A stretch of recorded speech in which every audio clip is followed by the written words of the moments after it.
Donc on est accueillis là dans les locaux donc, de Espace. Espace, c'est une société, donc des centres d'affaires qui sont dirigés par Olivier Kerr. Olivier Kerr qui est un membre plus qu'actif des rebondisseurs français, puisqu'il consacre une grosse partie de son temps et de son énergie à organiser différentes choses, à animer des événements nationaux comme l'anniversaire des 5 ans qui avait lieu au mois d'octobre, des choses comme ça, et donc il nous accueille gracieusement dans ces locaux.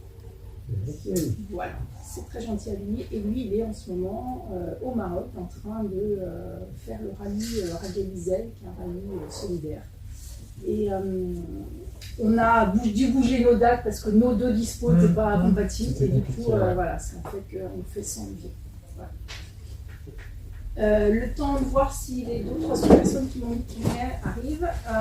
Je vais commencer à vous présenter rapidement l'association des rebondisseurs français, dont nous avons l'animateur historique de la région Nouvelle-Aquitaine, qui est Nicolas, qui avait effectivement commencé à lancer l'association dans la région juste avant le Covid, comme tu disais tout à l'heure.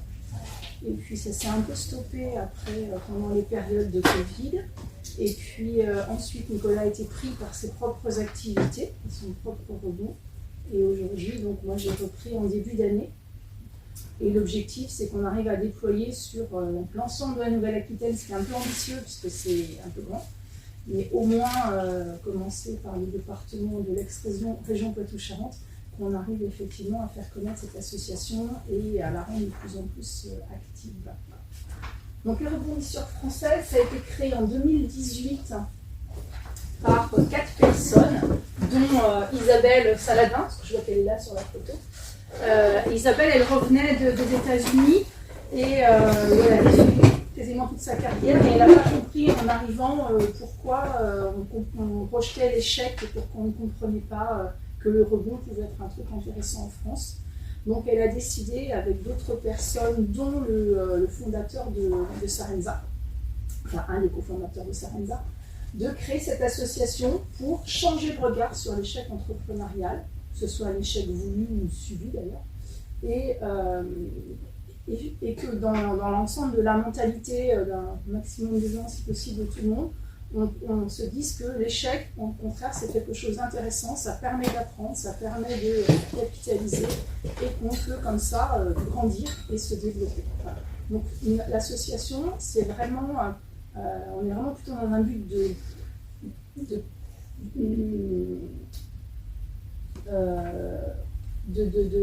d'anticipation, je vais y arriver. On est vraiment avant que l'échec arrive. Il y a plein d'autres associations qui existent, qui se chargent d'accompagner les entrepreneurs quand ils ont échoué, que ce soit 60 000 rebonds, l'APESA, d'autres. Nous, on est là avant, en amont, pour que les gens changent leur mentalité sur les difficultés qu'on peut rencontrer et les besoins qu'on peut avoir de bifurquer dans nos carrières et dans nos activités. Voilà. Autant on comprend bien la reconversion chez les salariés, autant on la comprend moins chez les entrepreneurs.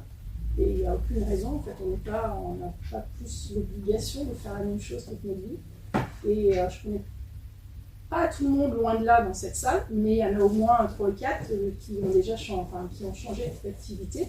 Et moi aussi j'en fais partie, et je suis encore en train de changer, et donc je ne considère pas que ce soit un échec. Voilà. Donc l'idée, c'est vraiment ça.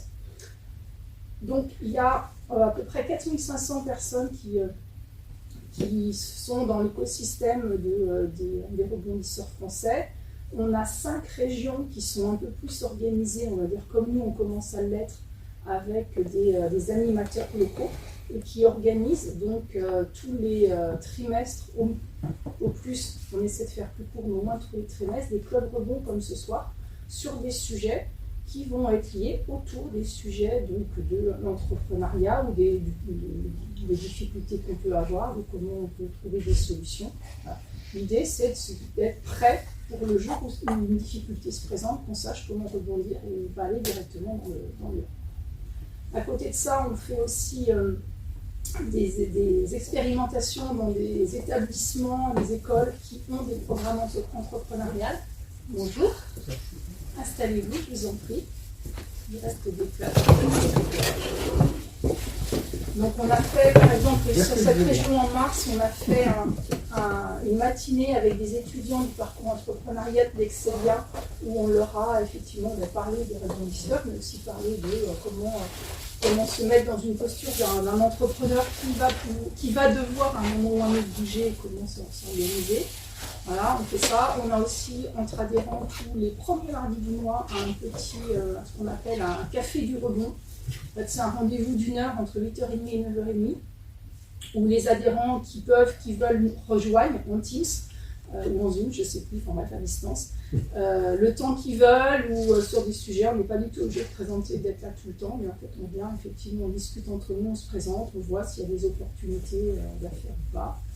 Et puis un autre dispositif qui est très intéressant, c'est que parfois certains d'entre nous peuvent être en difficulté et à ce moment-là, on va mettre en œuvre des ateliers de co-développement qui vont être sur un format d'1h30, 2 heures, animé par Olivier, entre autres, qui est très bien formé sur l'intelligence collective et le co-développement. Et on va réunir un groupe de 5 ou 6 adhérents et on va travailler sur la problématique de l'un d'entre nous pour essayer de lui apporter des solutions. Donc ça se fait vraiment à la demande. Voilà, et des fois, il y en a 3-4 dans la même période. On peut être 3 semaines, 4 semaines sans qu'il y en ait. Enfin, c'est vraiment des choses. Voilà, puis il y a beaucoup de prises de parole nationales de l'association. Et on a des partenariats, notamment avec le médiateur des entreprises. Et c'est pour ça qu'on collabore, le directeur général. Et là, ce soir, on va vous présenter ce magnifique dispositif. Je n'ai pas la pression. C'est un peu quand même. Merci beaucoup. Ouais. Un petit peu. Et puis, après, on boira un coup. Donc, si vous avez des questions, on pourra revenir dessus. Ah si, je ne sais pas dire, on a une adhésion à un prix exorbitant, 20 € par an. On va faire un PGE. Oui. On peut encore en faire. C'est compliqué. Ouais. Maintenant, c'est compliqué. Pourquoi tant pis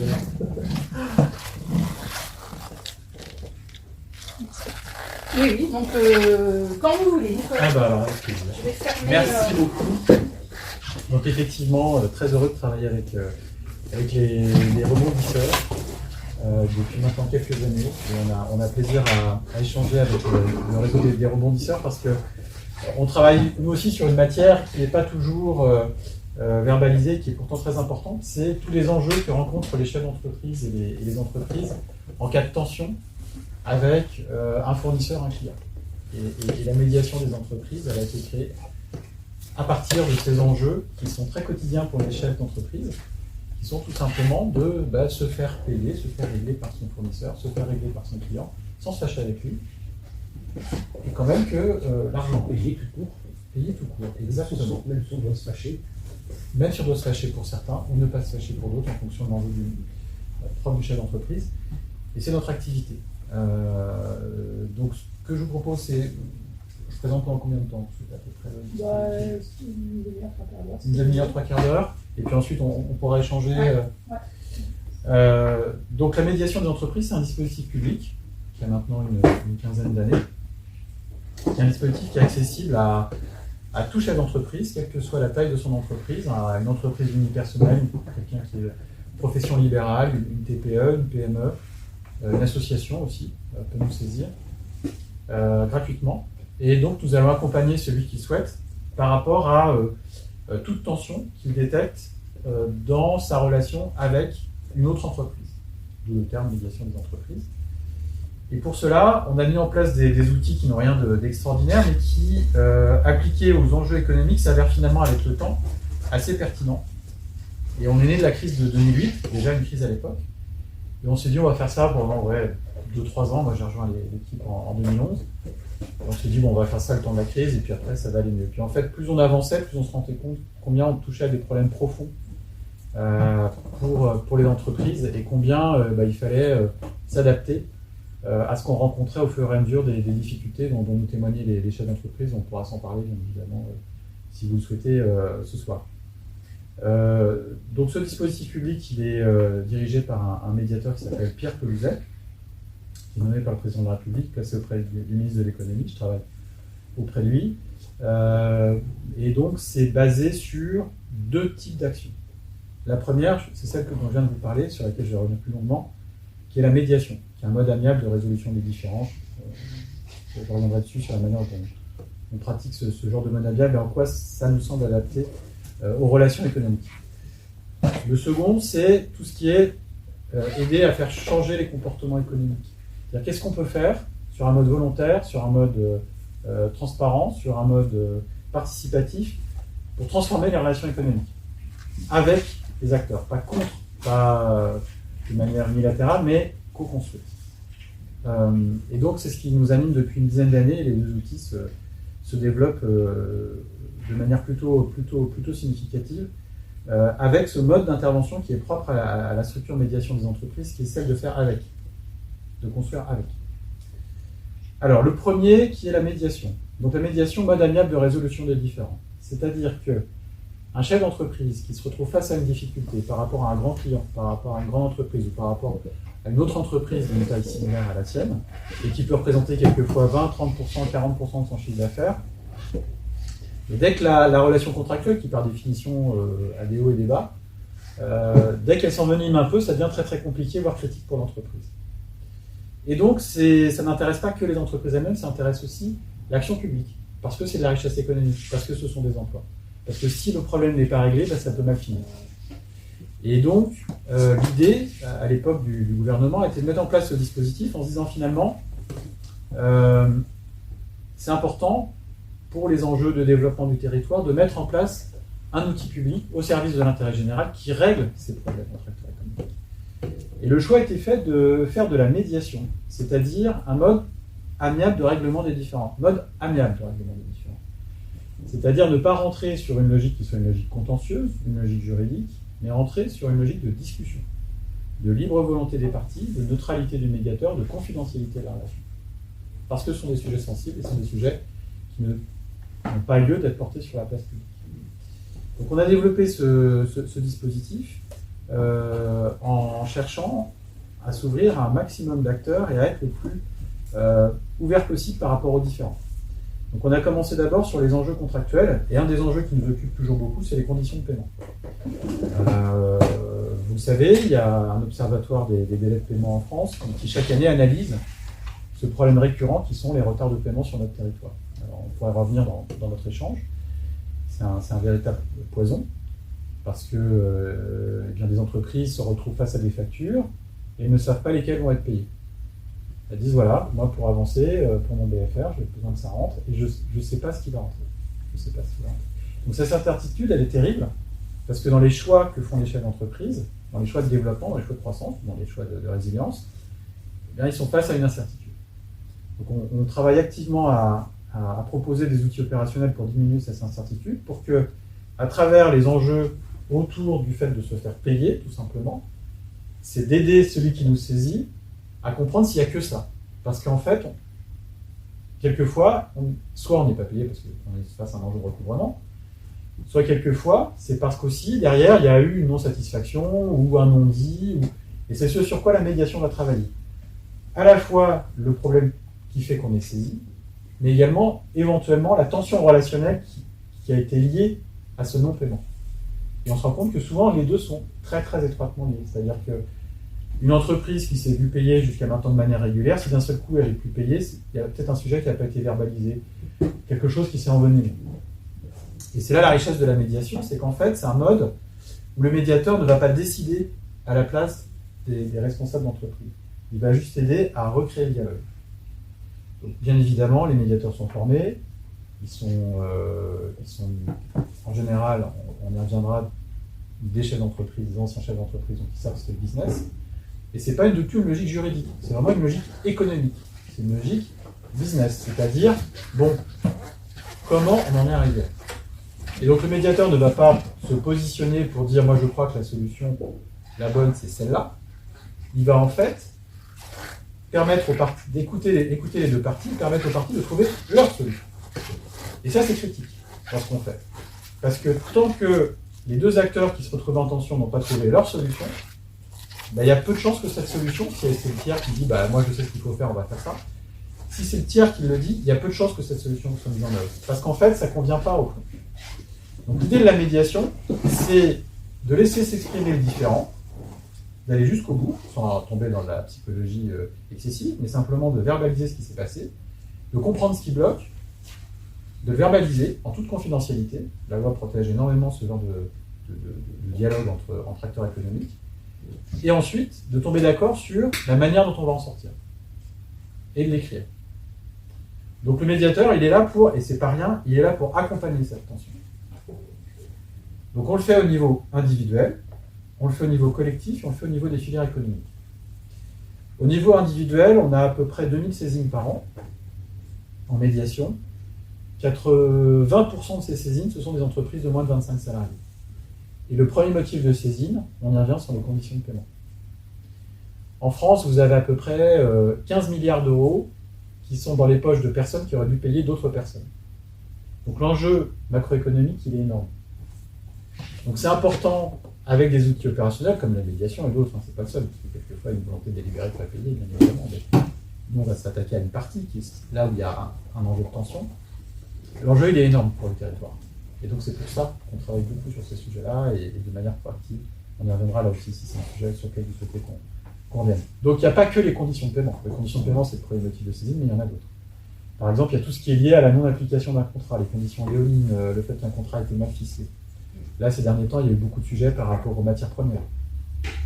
Comment on bascule, comment on... voilà, c'était pas prévu que les matières premières vont comme ça, comment le contrat il se transforme par rapport à cet enjeu autour des matières premières.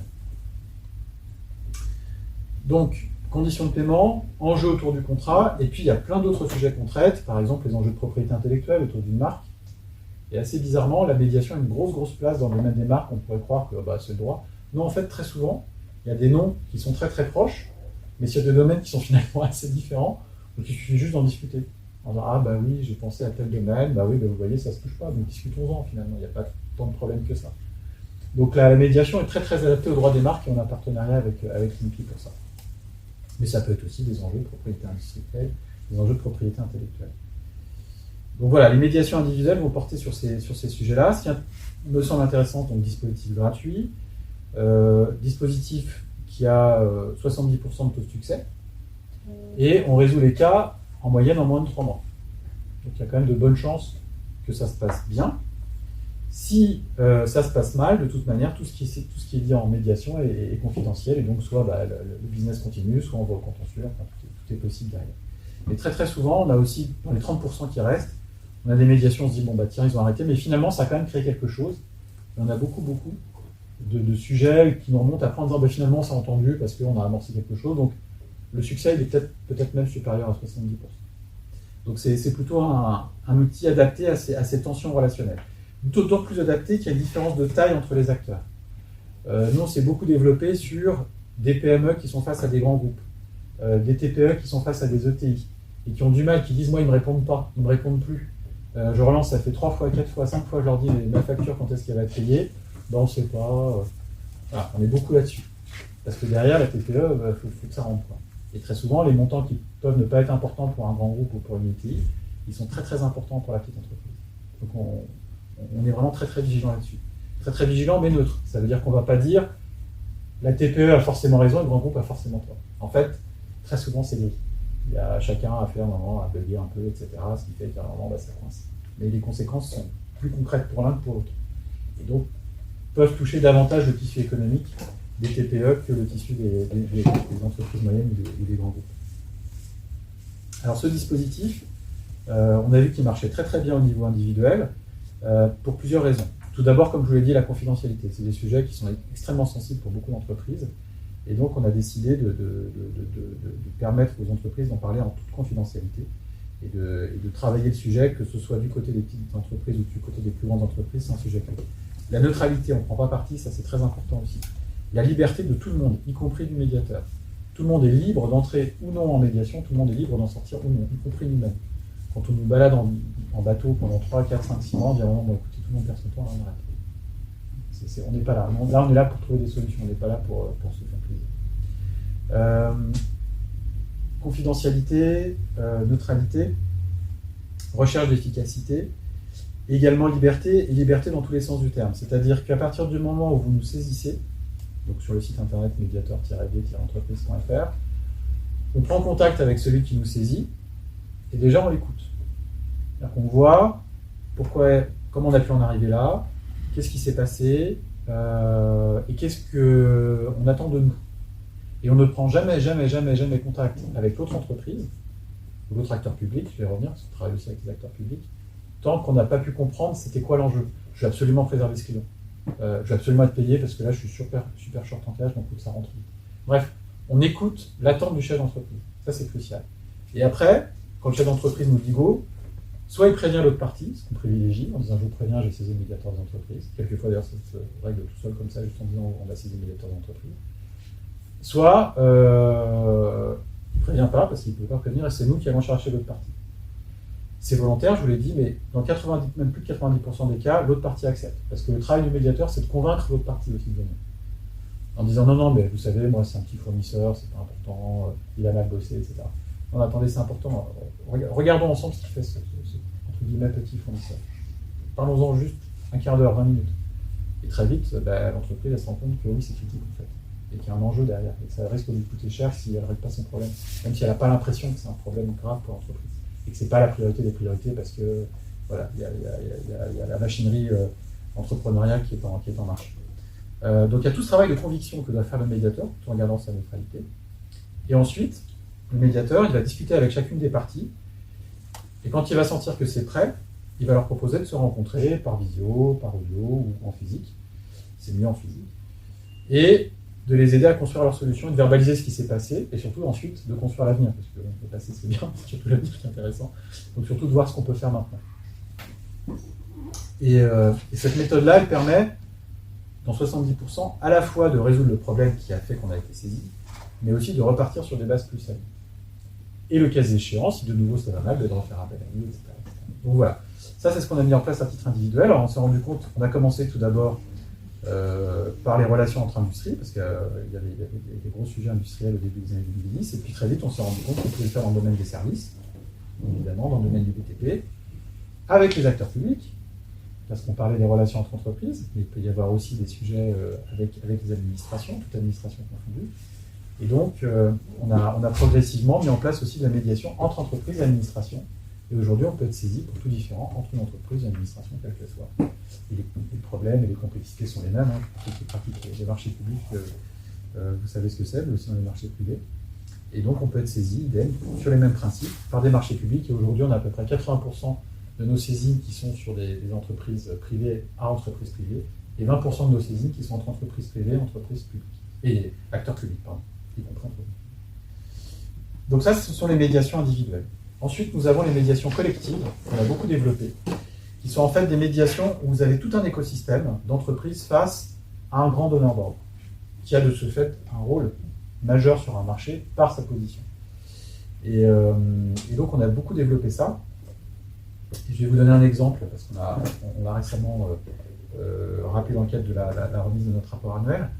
On a par exemple fait une médiation collective dans le domaine de la communication, des marchés de création dans le domaine de la communication. Donc les entreprises qui concouraient pour les marchés publics de création en communication, concouraient, il y avait des entreprises qui étaient shortlistées, mais elles n'étaient pas payées en fait de toute la production qu'elles pouvaient avoir tant qu'elles n'étaient pas finalisées. Et donc ça posait question quand même, parce qu'il y a un travail qui avait été fait, n'était pas rémunéré.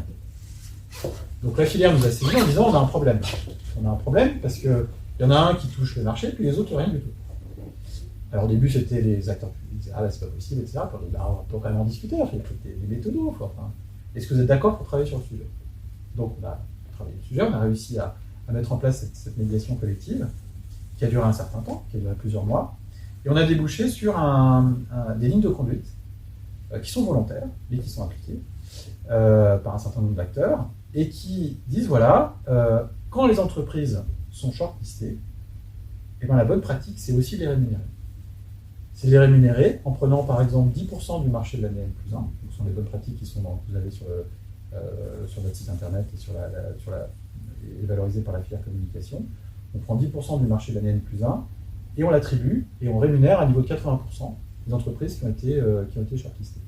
Donc voilà, ça c'est typiquement, d'habitude tout ça c'est confidentiel, là c'était un peu large, donc on l'a, en accord avec la filière, on l'a rendu public. Ça, c'est typiquement un accord de médiation collective. Troisième exemple, médiation de filière. Alors là, on va prendre la même chose, mais on va être encore plus dans le préventif, c'est-à-dire que, soit à la demande du gouvernement, soit à la demande de la filière, on va travailler sur tout un écosystème de filières. Donc ça peut être, je sais pas moi, l'aéronautique, l'automobile, la cosmétique, le nucléaire, et on va leur dire, voilà, vous dites qu'il y a des difficultés, mais on va déjà vous écouter sur vos difficultés, on va prendre le temps de vous rencontrer collectivement, individuellement, en toute confidentialité.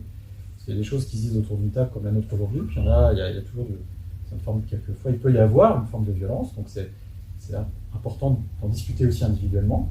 Et à travers des réunions sur ce format-là comme aujourd'hui, mais également des entretiens individuels, de commencer à construire une image de la filière, d'aider la filière aussi à se construire une image d'elle-même. Parce que c'est souvent les donneurs d'ordre qui parlent, c'est pas forcément toute la filière.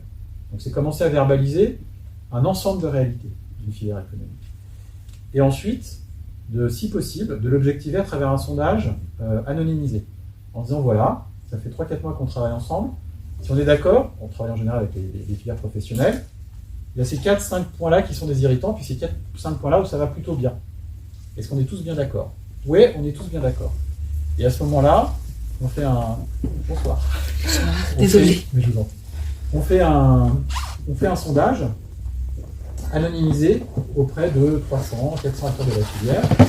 Et comme ça nous permet d'objectiver la situation. C'est bon, allez-y. D'objectiver la situation et ensuite de renvoyer cette image à une filière économique. C'est-à-dire de dire voilà ce qu'on s'est dit en début de réunion, en début d'échange, et voilà ce qu'on voit aujourd'hui sur la situation de votre filière économique. C'est très intéressant parce qu'il peut y avoir sur justement des enjeux comme les délais de paiement, la propriété intellectuelle, il peut y avoir des sujets qui sont très surestimés, des sujets qui sont très sous-estimés. Et à partir du moment où on est d'accord sur ce qui fait la force de la filière, ce qui fait sa faiblesse, en confidentialité, on travaille sur, bien évidemment, les bonnes pratiques et les points faibles. Donc, on travaille comme ça avec la filière. Là, par exemple, on vient de finir 2 ans de travail avec la filière cosmétique, et ils ont tellement aimé qu'ils m'ont dit on aimerait que vous continuiez à nous accompagner dans le cadre tout simplement d'une plateforme de dialogue. On ne sait pas ce qu'on va dire, mais on a envie de continuer à travailler avec vous pour tout simplement animer ces enjeux de filière qui leur étaient précis. Alors, ça c'est chouette, mais les problèmes économiques, je ne vous cache pas, depuis 5-6 ans, c'est pas ce qui manque. Et c'est aussi là où je serais ravi d'échanger avec vous. En permanence, on se dit, bon, tout ça c'est super, mais le paysage économique aujourd'hui est tellement complexe, les enjeux sont tellement multiples, on essaie sans arrêt de se dire qu'est-ce qui peut être pertinent par rapport aux enjeux du moment, par rapport à ce que rencontrent les chefs d'entreprise. Et notamment les TPE et les entreprises les entreprises unipersonnelles ou les professions libérales ou les associations. Et donc, il y a par exemple 2 ans et demi, on s'est dit qu'il faut absolument qu'on se positionne sur le sujet de l'énergie. Le sujet qui montait, c'était l'énergie. Il y avait énormément de problèmes. Je pense que vous l'avez vécu, on l'a tous vécu. Et donc, on a travaillé pour être associé à un plan gouvernemental sur l'énergie et mettre en place une médiation dans le domaine de l'énergie, en liaison avec les acteurs, pour accompagner les entreprises qui rencontraient des problèmes avec leurs fournisseurs d'énergie. Donc, on pourra s'en parler si vous souhaitez ou pas, mais en tout cas, on peut être saisi maintenant. Et ça commence à diminuer, mais pendant très très longtemps, c'était 10-15% de dossiers de manière récurrente sur toute entreprise qui rencontrait un problème avec son fournisseur d'énergie, notamment avec les pics de 2022 qu'on a tous et toutes connus. C'est également essayer de suivre des sujets qui ne représentent pas forcément des grosses sommes, mais qui sont des poisons. Je vais vous citer un exemple qui sont les télécoms. Un chef d'entreprise ou un artisan ou un patron de TPE ou une ETI qui, comme un particulier, d'ailleurs on l'a peut-être connu les uns les autres, se voit couper la DSL, la fibre, que sais-je. Alors pour un particulier, j'imagine dans notre entourage, on l'a peut-être connu, ou soi-même. C'est embêtant, mais bon, quand c'est une entreprise, c'est critique. C'est critique. Et quand, oui, mais on ne sait pas trop qui, que, quoi, où, etc., ça devient très très vite problématique. Donc on s'est positionné sur ces sujets qui sont très très complexes. Et donc on a travaillé en liaison avec l'ARCEP pour être accompagnant. On a créé des écosystèmes avec les différents opérateurs télécoms, alternatifs ou principaux, pour pouvoir là aussi être saisis, même si les montants représentent très très peu. Sur une facture télécom, ça peut être quelques dizaines ou centaines d'euros. Mais quand la ligne est coupée ou quand il y a un problème de RIO ou ce genre de choses, ça peut être très très concret pour un commerçant, pour un artisan, pour une entreprise. Donc c'est pour ça qu'on s'est positionné sur ces sujets. C'est pas facile, c'est des sujets qui sont très complexes, y compris techniquement. Mais voilà, on essaie en permanence de dire qu'est-ce qu'on peut faire de pertinent par rapport aux difficultés du moment. Avec nos outils, on n'a pas d'argent, on n'est pas là pour apporter des aides, on n'est pas là. mais pour aider à résoudre ces problèmes qui sont des poisons dans le tissu économique. Ça peut être aussi des sujets qui sont liés dans les relations avec l'administration. Et donc là, c'est un sujet qu'on a fait de manière expérimentale et qu'on fait de manière en bons offices, et puis je pense qu'on va le développer dans les mois qui viennent, c'est-à-dire que c'est quand il y a par exemple une aide qui n'arrive pas, ou une difficulté par rapport à une administration qui dit non, vous avez droit à ceci, vous n'avez pas droit à cela, etc. En bons offices, on peut accompagner l'entreprise pour qu'il y ait un dialogue qui s'instaure avec l'administration. En disant, c'est peut-être pas compris. On y a peut-être eu une incompréhension quelque part. Alors, on n'a pas réponse à tout, parce que là, je vous dis, super, on fait plein de trucs et tout. Non, non. Il y a plein d'autres organismes épatants qui existent, et qui ne sont pas forcément connus par les chefs d'entreprise, parce qu'on sait tous que, voilà, il y a beaucoup de choses qui existent. C'est plein de bonne volonté, mais il y a beaucoup d'organisations. Donc, l'idée qu'on a eue, notamment avec la crise Covid, c'est de se dire qu'il ne faut pas qu'on fasse seulement de la médiation au sens technique du terme, il faut aussi qu'on ne laisse aucune entreprise sans réponse. C'est-à-dire, même si le problème ne nous concerne pas, c'est l'aider à aller vers le bon interlocuteur, vers la bonne interlocutrice. Donc, on a mis en place un pôle sollicitation. Vous pouvez aussi, donc, sur notre site internet, il y a nous saisir, pour faire la médiation, mais il y a aussi nous contacter. Et donc, soit au choix, soit par téléphone, soit par mail, comme notre chef d'entreprise le souhaite, il peut nous appeler en disant, bon, moi, je ne comprends rien, votre truc, voilà mon problème. Et à nous de trouver le bon interlocuteur. J'ai un problème d'assurance, on connaît le médiateur de l'assurance. J'ai un problème bancaire, ça peut être la médiation du crédit. J'ai un problème avec tel interlocuteur, ok, on va vous aider à trouver le bon interlocuteur pour ça. Voilà. Et donc, on a développé ce savoir-faire, là aussi gratuit pour les chefs d'entreprise, qui est, il y a une tension, il y a un différend, je peux saisir le médiateur des entreprises, je peux le solliciter, il va m'aider à trouver le bon interlocuteur, la bonne interlocutrice. Ce qu'on appelle, nous, ces sollicitations, on a à peu près 2000 par an, mais en fait, on en fait beaucoup plus que ça, parce qu'on ne comptabilise pas tout. Mais voilà, un gros smile, c'est à peu près 2000 sollicitations, 2000 médiations. Il y a certaines sollicitations qui finissent en médiation maintenant, et c'est pas grave, l'important, c'est d'être dans une logique de service auprès des entreprises. Et puis, dans la médiation, il y a aussi mieux comprendre ce qui se passe. Je reviens sur l'énergie. Très vite, à côté des enjeux sur la médiation de l'énergie, on s'est rendu compte que c'était d'une complexité, je ne vous apprends rien maintenant qu'on s'est tous intéressés à l'énergie brusquement, que c'est d'une complexité énorme. Les contrats énergétiques, les règles du jeu dans le domaine du marché de l'énergie, les risques pris en tant que chef d'entreprise par rapport à l'énergie, c'est un sujet qu'on a tous et toutes découvert d'un coup, et qui était d'une complexité nous-mêmes quand on s'est plongé là-dedans, on a vu combien c'était complexe. Et on s'est dit, il faut absolument qu'on fasse de la pédagogie. C'est pas possible, le sujet est tellement complexe, il faut qu'à côté de la médiation, on puisse aider les chefs d'entreprise à y voir clair sur la facture, très concrètement. Qu'est-ce que je peux faire pour diminuer la facture maintenant?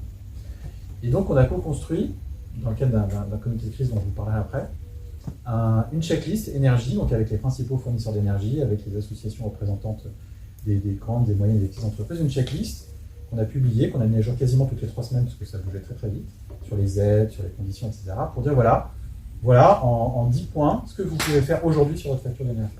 Et que faire en cas de problème. Et ça a été très apprécié parce que on s'est rendu compte que c'était quelque chose qui manquait un peu dans le paysage institutionnel et qui pouvait être utile aux chefs d'entreprise. Donc voilà, quand il y a un sujet de pédagogie, on le fait aussi, parce que pour nous, ça participe à la bonne compréhension entre acteurs, entre administrations, entre entreprises, entre gros acteurs et entre plus petits acteurs du territoire économique. Tout ça, c'est la première partie de notre activité. Et avec la crise Covid, on s'est dit, quelquefois, il faut encore monter d'un cran, parce qu'il y a urgence. Et dans ces cas-là, ce qu'on met en place, à la demande du gouvernement, sont des comités de crise. On a eu 3 comités de crise. Le premier, c'était pendant la crise Covid sur les délais de paiement, les conditions de paiement. Parce que dans les tout premiers jours de la crise Covid, en mars 2020, il y a eu des phénomènes de blocage de paiement qui auraient pu être dramatiques pour l'économie. Et donc, à la demande du gouvernement, on a mis en place avec le médiateur du crédit un comité de crise sur les délais de paiement qui fonctionnait de la manière suivante, exactement comme nous aujourd'hui. Il y avait des représentants des principales fédérations professionnelles, les médiateurs, et donc leur demander de nous faire remonter les noms des gros acteurs structurants qui avaient des comportements anormaux, en toute confidentialité, qui ne jouent pas le jeu. Et une fois qu'on était d'accord sur ces interlocuteurs-là, on disait, ah bah oui, moi aussi, j'ai bien remonté de mes adhérents qui disaient que, etc. C'était qui l'appelle autour de la table. Qui le connaît? Qui connaît le patron de ce groupe? Ben moi, je le connais bien, etc. Mon réseau. Très bien. Donc tu l'appelles et on fait le point dans une semaine. Ça a très très bien marché.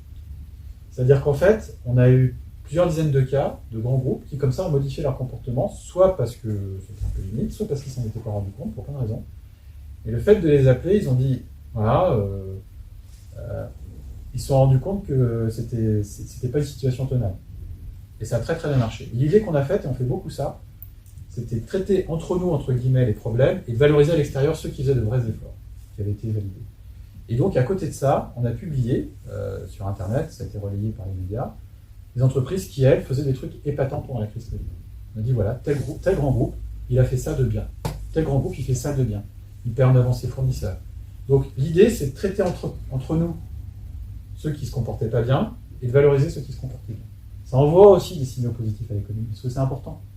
On est tellement dans le bashing quelquefois que c'est important aussi, quand il y a des choses de chouettes qui sont faites, de le dire, une fois qu'on a bien vérifié que c'est chose chouette. Donc, ça c'est comité de crise sur les délais de paiement. On en a fait un deuxième sur le BTP, comité de crise sur le BTP qui est toujours actif. On a travaillé pareil sur les mêmes formats, on a abouti à un accord en 2022, une charte de bonne pratique.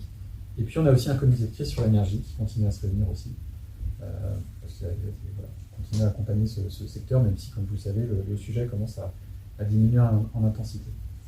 Donc ce mode comité de crise, à chaque fois, c'est la même chose. C'est faire se réunir les acteurs clés et parler des sujets du moment, en voyant si c'est bien traité ou s'il y a lieu de mieux les accompagner. Et pareil, qu'est-ce qu'on peut faire entre nous, sans aller chercher autre chose, etc. Qu'est-ce qu'on peut faire ensemble, et de manière concrète.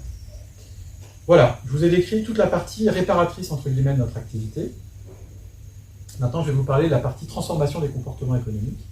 Parce qu'une fois qu'on a constaté qu'il y avait des choses qui allaient mal, je parlais à l'instant des conditions de paiement, de la violence économique, qu'est-ce qu'on fait pour que ça change à moyen terme? Et pas juste sur la plaquette ou juste pour faire joli lors d'un rapport annuel. Donc il y a une dizaine d'années, on a mis en place un dispositif qui s'appelle maintenant le Parcours national des achats responsables. L'idée est la suivante. C'est d'accompagner tout acteur économique, quelle que soit sa taille, quel que soit son format, acteur public, acteur privé, association, sur un chemin qu'il prend volontairement pour aller vers des relations économiques plus responsables vis-à-vis de son écosystème. On a tout d'abord créé une charte qu'on a co-construite avec le Conseil national des achats, qui est la principale association représentante d'acheteurs en France, qui repose sur 10 principes sur lesquels on pourra revenir si vous le souhaitez, d'achat responsable.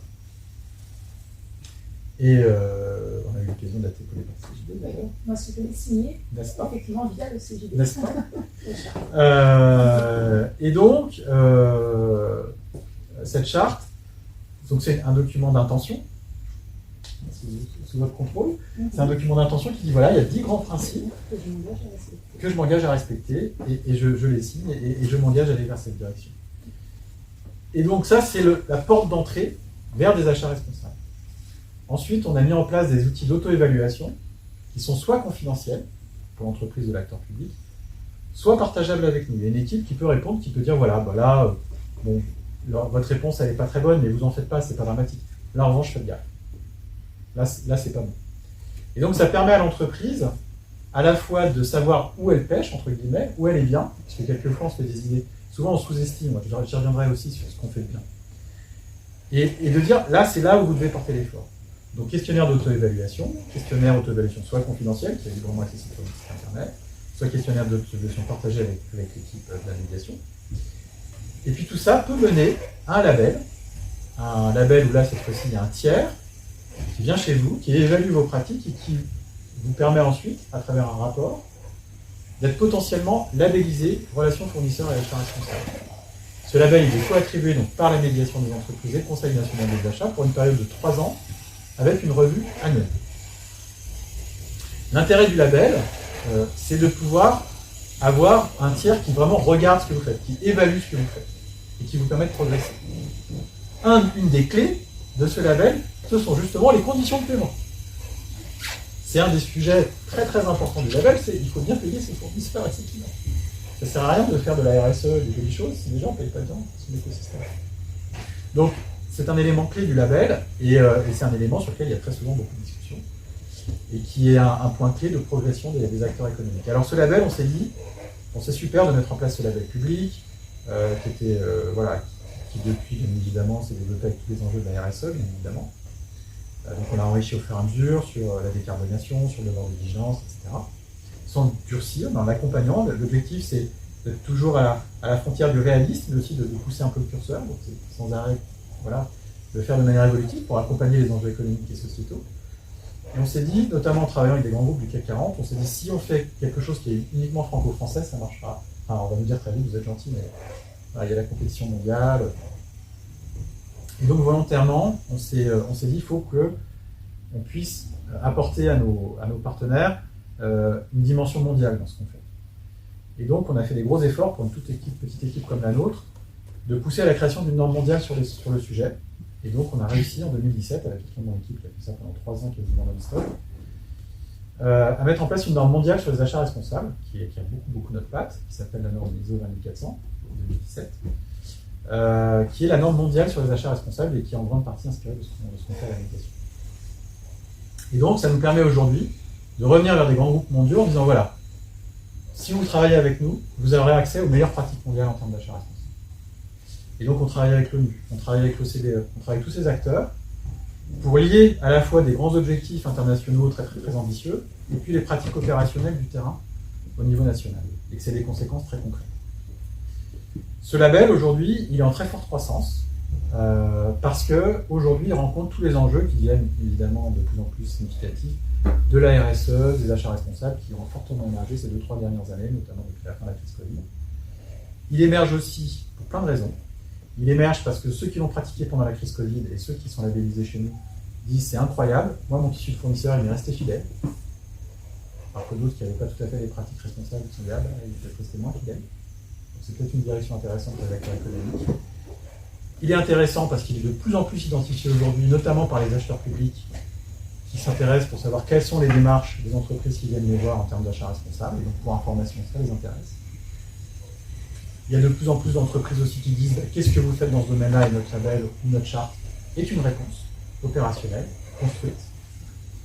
Et ce label aujourd'hui participe de plus en plus à l'interaction, on fait de gros efforts d'interaction avec d'autres labels, d'autres écosystèmes, pour faire des équivalences, par exemple avec Ecovadis, ou par exemple avec d'autres écosystèmes comme le label Lucie, pour que ceux qui rentrent dans notre dispositif bénéficient aussi, pour ceux qui le souhaitent, de bonnes équivalences avec d'autres dispositifs de RSE ou d'achat de catégories ESG, etc. Donc voilà, ça c'est la partie, entre guillemets, transformative de ce qu'on fait en comportement économique, et ça commence à percer, puisqu'aujourd'hui on a à peu près 2500 signataires.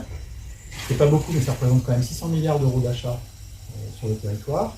Et on a un peu plus d'une centaine de labellisés qui représentent 140 milliards d'euros d'achat sur le territoire national. Donc ça commence quand même à faire des chiffres.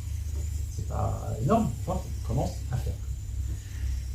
À côté de ça, on fait aussi plein d'actions, par exemple, de soutien à la modification des comportements. Je suis un peu bavard, pardon, mais après on pourra parler ensemble, évidemment, de ce qui vous intéresse. On a par exemple beaucoup travaillé aussi sur tout ce qui est enjeu d'accompagnement à l'innovation. Et donc, on peut faire maintenant de la médiation sur le crédit d'impôt innovation, crédit d'impôt recherche avec l'administration, en liaison avec les médiateurs de Bercy. Et on a aussi mis en place un dispositif de référencement des cabinets conseils en CIRS et 2I pour permettre l'émergence de bonnes pratiques en liaison avec les acteurs. Et donc, aujourd'hui, sur les 7 milliards de CIR chaque année, vous avez à peu près 60% du CIR qui passe par des cabinets conseils qui sont référencés chez nous. Et donc, on voit une amélioration progressive des pratiques dans ce domaine où il n'y avait pas toujours les bonnes pratiques. On va y revenir aussi si vous le souhaitez. Donc, vous voyez, pareil, ça fait partie de notre deuxième type d'activité qui est d'accompagner de manière volontaire les acteurs économiques vers de meilleures pratiques, sans faire du régalien, sans faire de loi, mais en proposant autre chose. Donc, tout ça pourquoi? Pour renforcer la confiance entre les acteurs économiques et créer de la richesse sans que ça nous coûte collectivement, en termes d'argent public, sans qu'il y ait des effets de bord négatifs. Dans tout ce que je vous ai dit, on n'oblige personne à rien, dans tout ce qu'on fait, jamais. C'est clé. Et simplement en disant, ben voilà, on va travailler ensemble, on va se réunir, et nous, on vous apporte une méthodologie. On ne sait pas sur quoi on va atterrir. Que ce soit en médiation, que ce soit en bonne pratique. En bonne pratique, on a un peu plus d'idées, mais au fond, très souvent, on ne sait pas trop. Quand on a commencé à travailler sur l'enjeu de décarbonation, franchement, aujourd'hui, tout le monde réfléchit sur le sujet, il n'y a pas vraiment de méthode unifiée. Nous-mêmes, on ne savait pas plus que les autres ce qui était bien de faire ou mal de faire. Simplement, on dit, plutôt qu'on soit chacun dans notre coin, parlons-en, tout simplement, pour celles et ceux qui sont volontaires.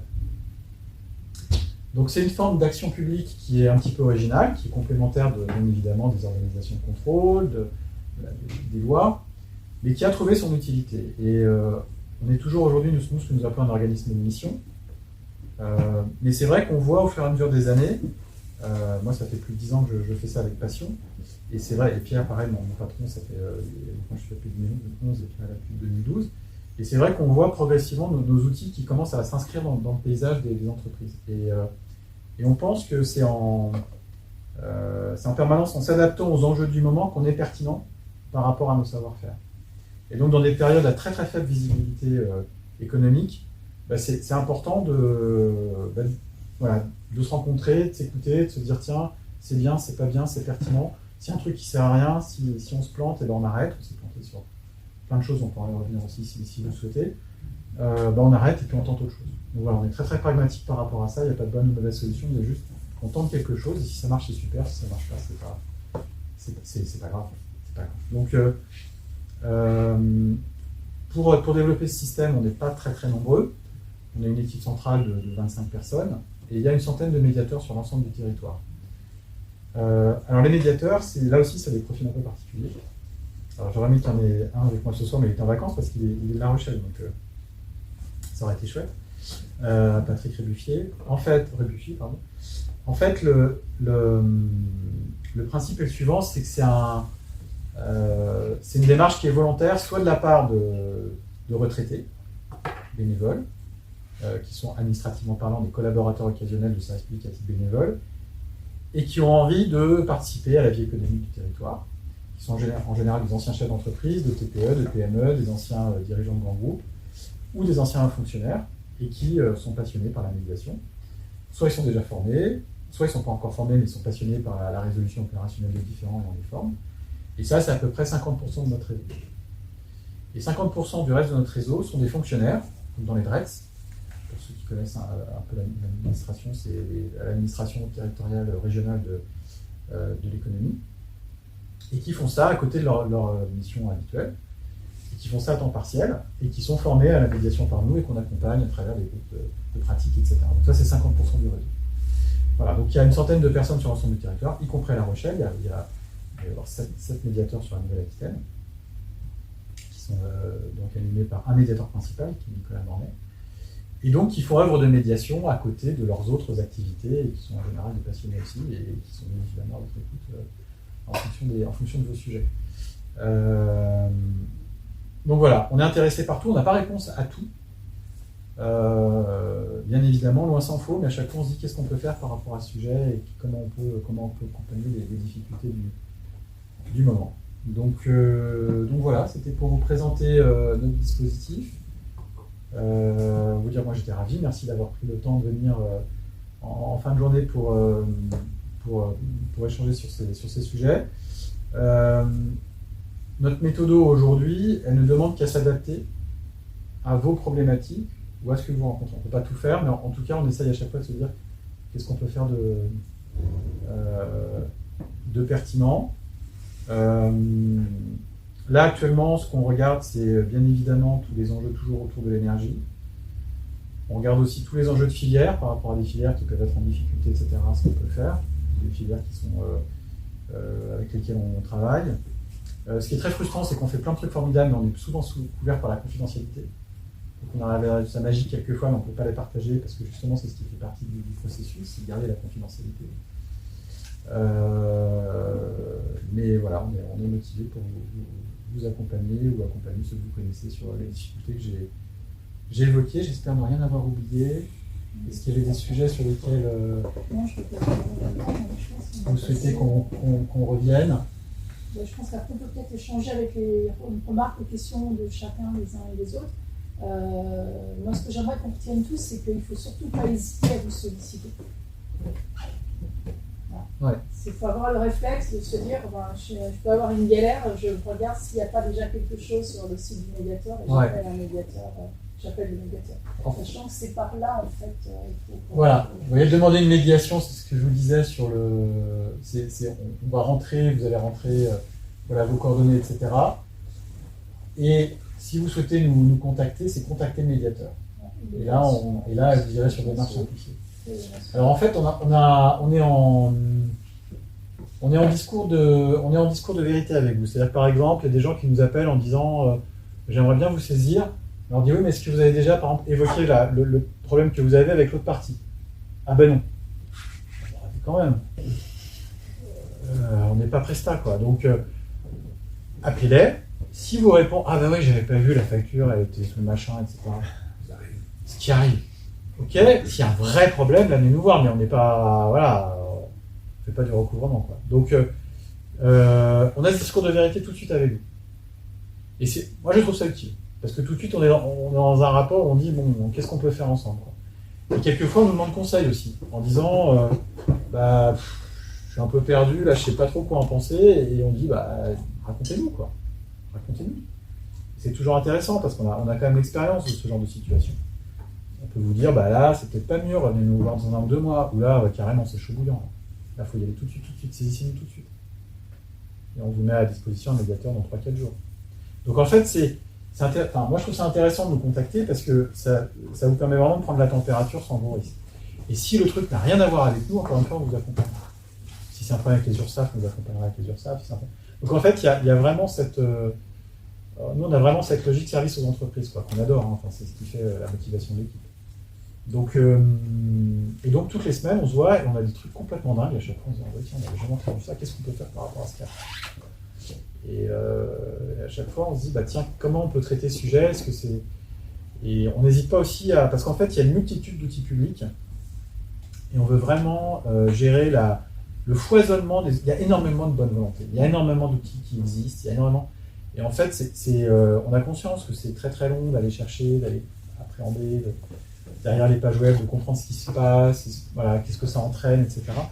Et donc, on n'hésite pas, nous, à aller au contact. C'est-à-dire de voir ce que c'est, de contacter les administrations en question, de comprendre ce qui se passe, etc. Donc, on se nourrit mutuellement. Donc, effectivement, nous, combien de boîtes on a vu où c'était trop tard? Le chef d'entreprise était un peu dans... pensait que ça allait s'arranger par soi-même, quoi. Et pas toujours. Et enfin, moi, je me souviens notamment au début de la médiation, j'étais là avec la croissance des médiations, je suis moins en direct avec des chefs d'entreprise, mais toujours. Mais je me souviens au tout début, c'était dingue, quoi. Les chefs d'entreprise qui nous contactaient, qui disaient mais faut vraiment nous utiliser là. Non, ça va aller. Puis après, je les voyais dans la presse, un tel a fermé, etc. Donc, ça fait bizarre, quoi, au début. Donc, je pense que, voilà. On garantit une confidentialité totale, on a un vrai service public, on est vraiment à l'écoute de notre public, et donc effectivement, il ne faut pas hésiter à nous solliciter, quitte à dire, non, là pour l'instant, nous, ça va. Si vous faites comme vous voulez, vous nous saisissez, hein, c'est toujours vous qui avez le dernier mot, hein, nous on fait ce que vous nous dites, mais c'est à vous qui avez les commandes chez nous. Mais juste, on vous dit, on ne sent pas trop, quoi. Et surtout les problèmes de contentieux, avant d'arriver au tribunal de commerce, je pense que le médiateur des entreprises est un bon outil, quoi. Oui, parce que en fait, notre objectif, c'est, pour ceux qui intéressent la technique juridique, on cherche à développer en France la médiation conventionnelle. C'est-à-dire, en fait, ce qui se passe avant d'aller au tribunal. C'est-à-dire d'aller le plus tôt possible, le plus en amont possible du différend. Et on résout énormément de choses. Plus on est enfoncé dans le conflit, plus c'est dur d'en sortir. Donc nous, l'idée, c'est d'aller au plus tôt. Alors, il faut quand même qu'il y ait un différent, s'il n'y a pas de différence. Mais dès que ça se tend, tout de suite, il faut dire qu'est-ce que je fais pour renvoyer un signal à l'autre partie, parce qu'un client qui représente 30% de son chiffre d'affaires, c'est pas rien, en disant attention, là, ça fait 3-4 mois qu'on patine, moi ça devient critique, là. C'est pas pour présenter que je vous relance, c'est pas pour vous embêter, c'est que j'ai besoin de cet argent. Mais j'ai envie de travailler avec vous. Je suis pas contre vous, là, je vais pas vous envoyer les huissiers de ça. C'est juste qu'on s'entend plus, là. Et donc on envoie un bon signal là-dessus. Et la médiation aujourd'hui elle est identifiée comme un signal entre guillemets justement amiable. C'est-à-dire que nos méthodologies aujourd'hui sont connues notamment par les grands groupes parce qu'on travaille avec eux dans le cadre du parcours national des achats responsables, parce qu'on est amené à travailler avec eux sur plein de sujets différents. Et donc ils savent qu'on est un outil qui n'endommage pas, entre guillemets. Ce n'est pas un outil percussif.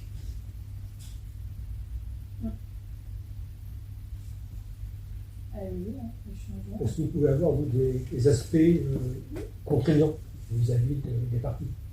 Ou est-ce que vous pouvez enclencher, dans le cadre d'une négociation où il se passe du coup pas grand-chose, vous avez une mauvaise volonté sur une des parties, voire à dire, écoutez, on dit quoi, on va monter avec un autre sucre? Non. Non. Non. En fait, Il faut un constat d'échec sur la médiation. ouais. En fait, ce qu'on fait, c'est par exemple, on va plusieurs choses. Tout d'abord, si on était contraignant, on perdrait tout. Si par exemple, face à un cas, une entreprise du SBF 120 qu'on contraignait d'une manière ou d'une autre, voilà. Il viendra une fois en médiation, on ne reviendrait pas. J'ai compris. C'est une NAS là. Donc, il veut jouer au malin celui-là? Ok, tu vas voir. Donc nous justement l'idée c'est de sortir du rapport de force. Si on fait du contraignant, on re-rentre dans le rapport de force. C'est même pire parce que c'est avec un acteur public. Et quand nous on sort de la pièce, les parties là, elles sont toujours là, elles continuent à bosser ensemble. Donc on ne veut surtout pas rentrer sur cet écosystème-là. En revanche, si on est face à un échec de médiation, c'est un échec qu'il faut assumer. Donc il y a une lettre qui dit, voilà, on a été en échec de médiation, etc. Et ça peut être utilisé juridiquement par une des parties si elle le souhaite. Deuxièmement, on peut dire à l'entreprise, si elle nous sollicite, en disant, vous savez, là, voilà, qu'est-ce que vous pouvez faire après de cette situation-là? Mais c'est à le chef d'entreprise de décider, pas nous. Nous, on ne va jamais transmettre un dossier à qui que ce soit. C'est les limites du dispositif. On n'est pas là pour remplacer un gendarme, on n'est pas là pour remplacer un... Donc c'est la limite de l'exercice. Hein. Comme je vous le disais, on ne résout pas tout. Hein. Et ça, c'est très important dans le cadre de l'échange initial. C'est qu'est-ce que vous voulez. Quand on a un chef d'entreprise qui dit je veux le mettre devant la justice, je veux qu'il paye, et je veux que ce soit jugé, on dit je n'ai pas la bonne porte. Quoi. Donc non. On fait jamais ça. Et c'est pour ça qu'on arrive à travailler avec toutes les entreprises ou tous les acteurs publics, c'est qu'ils voient bien que nos méthodes ne sont pas des méthodes de contrainte.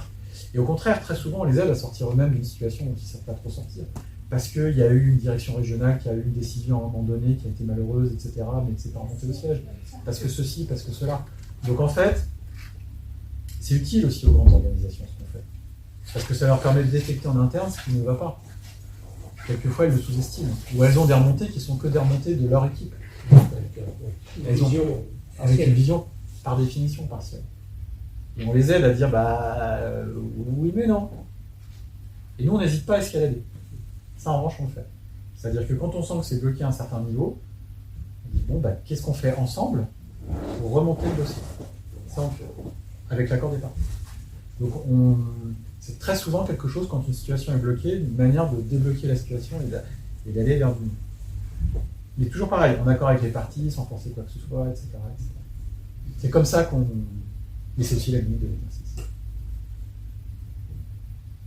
Ouais, alors après, je pense qu'un dossier qui arrive en contentieux au tribunal de commerce avec une médiation non aboutie, ça sera une pièce qui sera fournie par une des parties.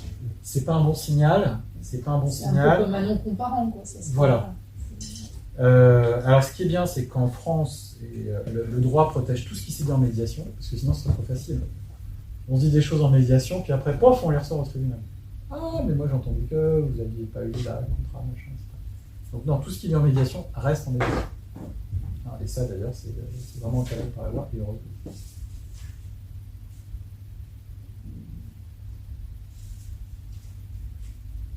Allez-y. Hein. Du coup, c'est quoi la connexion avec la maison de la communication qui est aussi à La Rochelle? Ils ont aussi de la médiation, c'est lié ou ça n'a rien à voir?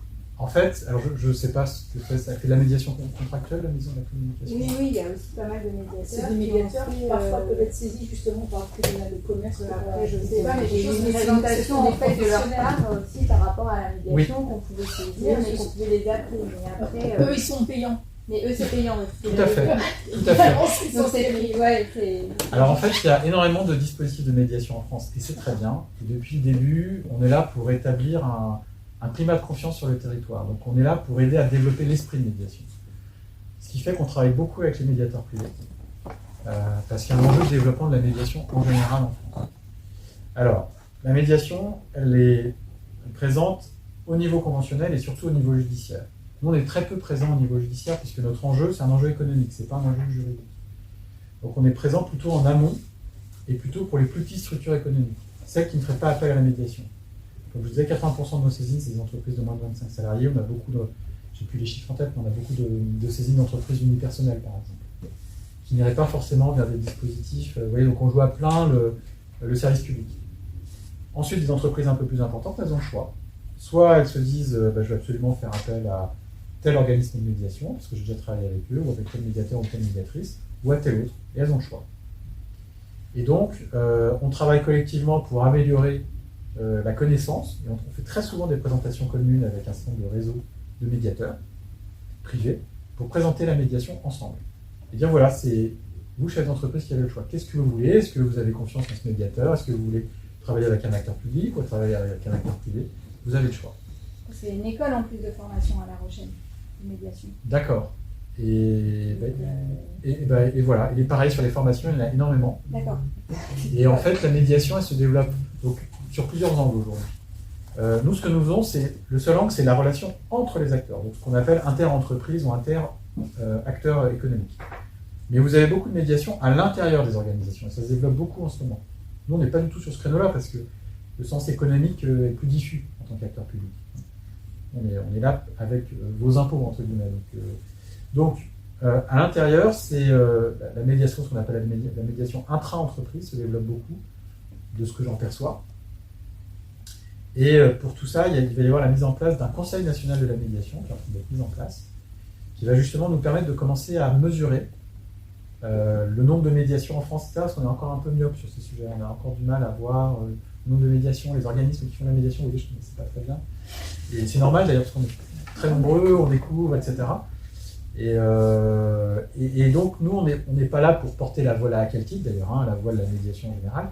En revanche, on est partie prenante, étant acteur de médiation économique, avec les autres médiations sur comment développer les bonnes pratiques entre nous, qu'est-ce qu'on fait en termes de formation, qu'est-ce qu'on fait en termes de communication, qu'est-ce qu'on fait en termes de tout métier, en fait.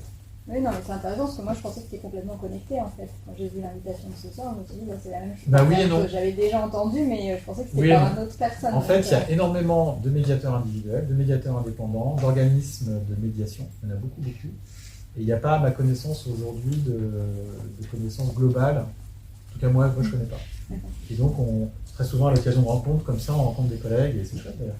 Voilà, je connais ça.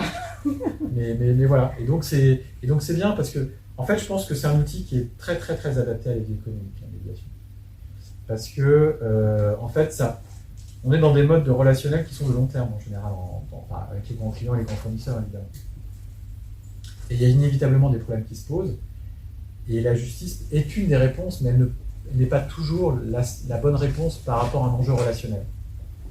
Et quand on a envie de travailler avec son client ou son fournisseur, il n'y a pas tant de choses que ça à disposition pour à la fois évoquer le différent et puis continuer à travailler ensemble. Et je trouve que c'est un outil, avec les années qui passent, je trouve que c'est un outil qui est bien adapté. Mais il n'est pas encore assez connu, donc merci de votre intérêt. Et merci d'avoir permis cet échange. Et il n'est pas encore assez utilisé. Parce très souvent, il est gratuit à tous les niveaux, entre guillemets, quelle que soit la taille de l'entreprise, si on saisit, il n'y a pas à un moment donné, on vous demande quelque chose. Nous, non. Non. Mais même les médiateurs privés, je me garderais bien de préciser quoi que ce soit. Mais économiquement, ça peut être très très rentable aussi d'aller faire appel à un médiateur privé. Donc, en fait, c'est par rapport à l'enjeu du différent, l'objet, etc. Donc, la médiation, c'est un dispositif efficace et très très très peu coûteux globalement, qu'il soit payant ou pas. Oui, globalement, ce sera moins cher qu'une procédure qui va durer. Ou très probablement. Très probablement. Et puis quel impact sur la relation. Ça dépend ce qu'on cherche en fait. Ça dépend ce qu'on cherche. Et ça, le chef d'entreprise, s'il n'est pas encore tout à fait sûr de son choix, il peut nous appeler, il peut nous solliciter. Mais ouais, c'est un outil qui n'est pas encore assez connu et qui très souvent on a l'impression que c'est avec l'arme nucléaire si on fait appel à nous, alors que pas du tout. Pas du tout. Et il n'y a pas de... au contraire, ça peut aider à... Et y compris l'autre entreprise qui, quelquefois, encore une fois, est bien embêtée en disant « qu'est-ce que je fais de ce truc ? Comment je m'en sors ? Donc c'est une manière d'aider à angler un peu différemment les choses.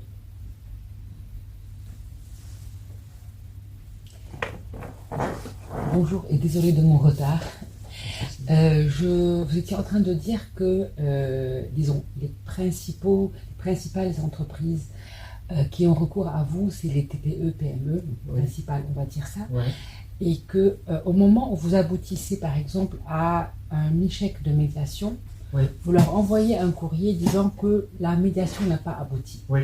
et que suite à la demande du chef d'entreprise, vous pouvez lui dire quoi faire après. Oui. Mais après, à partir du moment où la médiation a échoué, c'est là où votre rôle s'arrête. Tout à fait. Mais est-ce que le chef d'entreprise d'une TPE-PME n'a pas vraiment besoin, parce que s'il est face à une autre entreprise Oui. qui est de mauvaise foi, Oui. il n'a pas vraiment besoin d'un accompagnement, je parle au niveau du conseil, Oui. de l'aiguiller pour la suite, parce Oui. que là, même si la médiation et votre rôle s'arrête, Oui. c'est pas de sa faute à lui, il a vraiment besoin de savoir comment faire pour pouvoir Tout à fait. y Tout à aller. fait. Et donc, ce n'est pas quand même un volet important de la médiation, ce côté conseil post-médiation? Alors, en fait, il faut savoir, on est toujours à la frontière. C'est-à-dire qu'on ne doit pas entrer, et quelquefois on cherche à nous faire jouer ce rôle en conseil. On est là pour accompagner un chef d'entreprise qui est responsable de son entreprise, c'est pas nous. Donc c'est à lui de faire ses choix par rapport à son activité. C'est la force et la faiblesse d'un chef d'entreprise, on parle un petit peu, il est face à ces enjeux-là pour son organisation.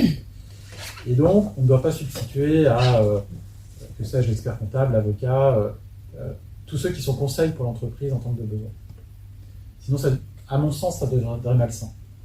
En revanche, si on nous sollicite en disant « mais qu'est-ce que je peux faire maintenant ?» on n'est pas, on est humain. On est là aussi pour réintroduire de l'humain dans tout ça. Et ceux qui nous rejoignent, c'est parce qu'ils sont aussi passionnés de relations humaines et de relations et d'humains à travers l'économie. Donc, on va dire, ben voilà, nous ce qu'on perçoit, c'est ça, mais on va pas se positionner en conseil, on va dire, c'est à vous de choisir le choix et de vous faire accompagner si vous le souhaitez. Vous voyez, c'est-à-dire que, et puis vous savez, très souvent en médiation, les situations sont grises. Il n'y a pas le bon et le méchant. On tombe quelquefois sur quelques cas où vraiment, il y a vraiment une vraie intention de nuire avec des sales histoires, etc. C'est ultra minoritaire. Ultra minoritaire. Ça existe, mais c'est minoritaire. La plupart du temps, la situation, elle est un peu compliquée. Parce que celui qui nous associe dit non, mais moi j'ai tout fait aux petits oignons. Hein. Très souvent. Moi, nickel. On appelle l'autre partie, on n'a pas du tout la même histoire. Mais pas du tout. Ah non, mais il y a eu un manquement, problème de qualité, voilà, etc., etc. Donc en fait, c'est là où la médiation se met en marche. Et après, quelquefois, l'échec de médiation, c'est parce que c'est une négociation, la médiation. Il y en a quelquefois, et c'est pas évident pour des TPE, parce que quelquefois on se joue personnellement aussi. Et donc, dans le conflit qui est là, comme on se joue aussi un petit peu, et nous on le voit souvent avec des TPE, la négociation c'est quelque part aussi, je grossis le trait pour notre échange, c'est un peu renier un petit peu quelque chose de ce qu'on a fait. Et c'est pas évident en termes de démarche. Et quelquefois on est utilisé, pas tout le temps, mais quelquefois on est utilisé pour dire j'ai raison. J'ai raison, au fond. C'est lui qui n'a pas été bien, pas moi. Et donc il y a tout un chemin en médiation, si c'est pas dans la tête du chef d'entreprise, où la place pour la négociation n'est pas évidente. Et paradoxalement, on a des échecs de médiation où le chef d'entreprise n'a pas voulu quelque part se remettre en cause dans ce qui s'est passé. Et donc comment le guider après à travers ça? Que lui dire? Pas évident. C'est-à-dire que, voilà, je vous laisse 100, j'ai obtenu 80, enfin, je pouvais obtenir 80 et j'ai refusé 80. Parce que j'avais raison et je voulais obtenir 100. Et d'ailleurs, derrière, j'irai en justice. Ou pas. Parce que la suite logique de la médiation n'est pas forcément la justice. Je pourrais revenir si vous souhaitez qu'on parle de ce sujet.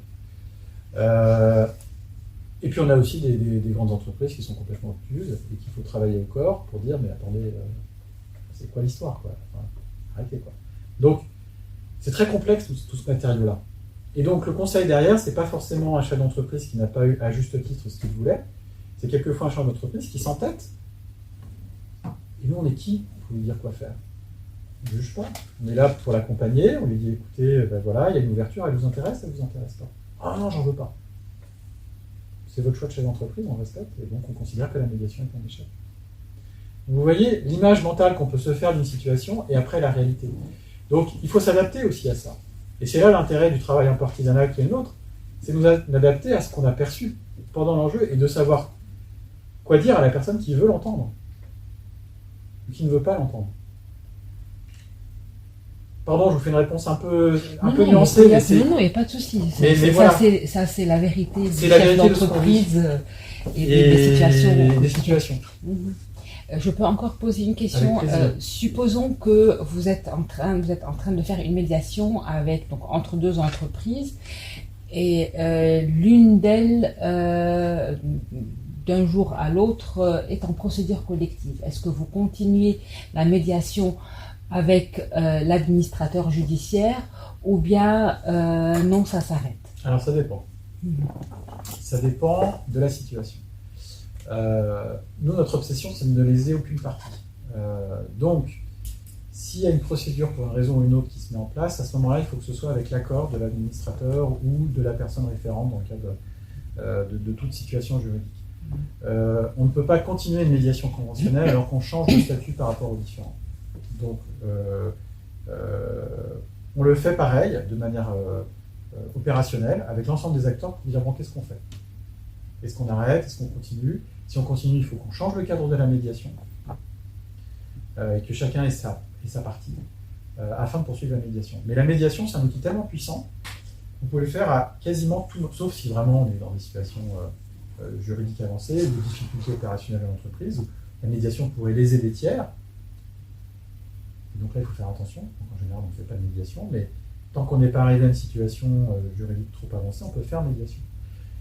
C'est ouvrable à tout moment une médiation si les parties en sont d'accord. C'est extrêmement puissant. Je vous en ai pas parlé, mais on fait aussi beaucoup de médiations. On fait de plus en plus de médiations à l'international.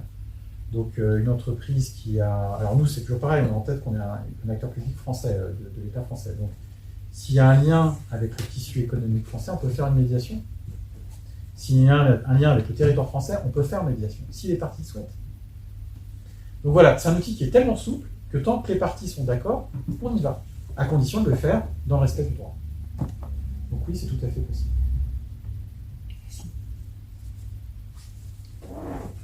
C'est vous la médiation entre Naval Group et l'Australie? Non, c'est pas une médiation entre Naval Group et l'Australie. Pour nous, la médiation, il faut qu'elle soit, donc, comme je vous le disais, confidentielle. Il faut qu'elle soit à tonalité économique. On a déjà fait des médiations sur des sujets chauds bouillants, pas à ce niveau-là, mais à des niveaux déjà significatifs. Mais il faut que ce soit en médiation de crise, par exemple, avec des entreprises qui ont fermé, des très très grosses entreprises. Ce qu'on appelle des médiations de crise, dans 48 heures, il faut trouver une solution. Donc là, c'est un mode avec des médiateurs très très expérimentés qui sont là en disant on ne sort pas de la pièce tant qu'on n'a pas trouvé une solution, sinon ça ferme. Donc voilà. Mais on est toujours dans le champ économique, on n'est pas dans le champ géopolitique. Donc en fait, on est là pour faire des médiations dans le sens le plus opérationnel du terme, c'est-à-dire que en fait, il est très important en médiation que ceux qui sont autour de la table aient la solution. Ce qui est terrible souvent en médiation, notamment avec des grands groupes par exemple, c'est que il faut bien s'assurer au préalable que ceux qui sont autour de la table sont bien les décideurs. Parce que sinon il y a un biais. Alors on négocie, puis on dit bon, on va signer l'accord. Ah non, c'est pas moi là. Oula, ils n'ont pas la même hiérarchie. Attendez, ça fait 2 mois qu'on discute là. Donc, un bon médiateur, ils sont formés chez nous, il s'assure qu'il y a bien les responsables autour de la table. On est bien d'accord, vous avez la capacité de signer, vous avez bien la délégation. Oui, ah ben si, dites-le-moi. Dites-le-moi que vous avez la délégation, dites-moi que vous avez l'autorité. Donc en fait, c'est ça aussi la médiation, c'est l'intérêt, c'est de mettre en responsabilité les acteurs. Parce que sinon, c'est trop facile. On va laisser les parties négocier, puis après, au final, bah non, je ne peux rien signer. C'est pas moi. Trop facile. Donc en fait, dans tous ces enjeux-là, nous, on accepte de faire des médiations un peu spéciales, à condition qu'il y ait des décideurs autour de la table et que la décision elle soit bien prise là. Pas ailleurs. Pardon, je rebondissais sur votre blague, entre guillemets, par rapport à l'Australie et bien évidemment sur les sous-marins, entre guillemets, le fait de se mettre sérieux sur le sujet. Mais on peut prendre des sujets qui sont très très complexes. Parce qu'en fait, l'outil il est super puissant. Si vous avez autour de la table des acteurs qui sont d'accord pour gérer la confidentialité, parce que ça c'est très important aussi, notamment quand on fait des médiations collectives, le fait que on ne dit pas tout de suite en sortant de la pièce au collège journaliste, vous savez ce qui s'est dit là, je vais vous raconter et tout, ils ont été très très méchants, etc. etc. Et d'ailleurs, je témoigne devant mes adhérents, non, on ne peut pas construire la confiance comme ça, il faut que ça se construise à moyen terme, etc. Puis à un moment, on dit, ça y est, là on est prêt, on est tombé d'accord, maintenant on va dire ce qu'on a envie de faire ensemble. Donc ça, c'est très important de le garder entre nous et de travailler ensemble. C'est ce qui fait la force du sujet. C'est de pouvoir, et on peut faire beaucoup de choses avec un outil comme ça, vraiment. Donc on a eu des sujets vraiment chauds, mais non, pas politiques. Et aussi, dans la même veine, vous êtes une émanation de Bercy. Oui. Quand il s'agit de résoudre un problème justement avec cette administration-là, Oui. parce que dans les cas que vous rencontrez dans les 2000 saisies, Oui. il y en a beaucoup qui se disent, qui ont confiance quand même en vous. On se dit, Ben, ça, j'espère. je fais un problème avec Bercy. J'espère. En tout cas, il y en a, et ils peuvent. Ouais. Parce qu'effectivement, on leur garantit une confidentialité totale. Et en fait, comme je le disais, c'est le chef d'entreprise qui a la marche. Donc en fait, on ne va pas lui dire, on transfère votre dossier. Par exemple, il y a un problème avec l'administration fiscale. Ça va être avec le médiateur de Bercy, alors c'est un autre médiateur de Bercy, mais qui s'occupe des relations entre la DGFiP et les administrés, parce qu'il y a le secret fiscal, etc., donc nous n'entendons pas. Donc on va proposer au chef d'entreprise de faire le transfert de dossier. Si le chef d'entreprise me dit non, on ne fait pas. S'il dit oui, on met en contact, etc. Donc en fait, comment dirais-je, Vous n'allez pas faire la médiation avec le médiateur de Bercy. Non. On va transférer parce qu'on n'est pas compétent pour le faire. C'est-à-dire qu'en fait, toujours pareil, c'est une question de nuance. Quand on fait... en revanche, il y a un sujet subtil, c'est qu'on a été mandaté à un moment. Donc on regarde. On peut revenir vers nous après en disant... Voilà. Et on n'est pas en appel, on est juste en échange avec les collègues pour dire ah, etc. Donc en fait, tout ça, c'est un travail de réseau avec les autres médiateurs. Par exemple, si vous nous saisissez pour un cas avec un fournisseur d'énergie, nous, on n'a pas accès, notamment les très gros fournisseurs d'énergie, on n'a pas accès à tout le réseau à l'intérieur d'un gros fournisseur d'énergie. Donc on peut faire de la co-médiation avec un médiateur de gros fournisseurs d'énergie.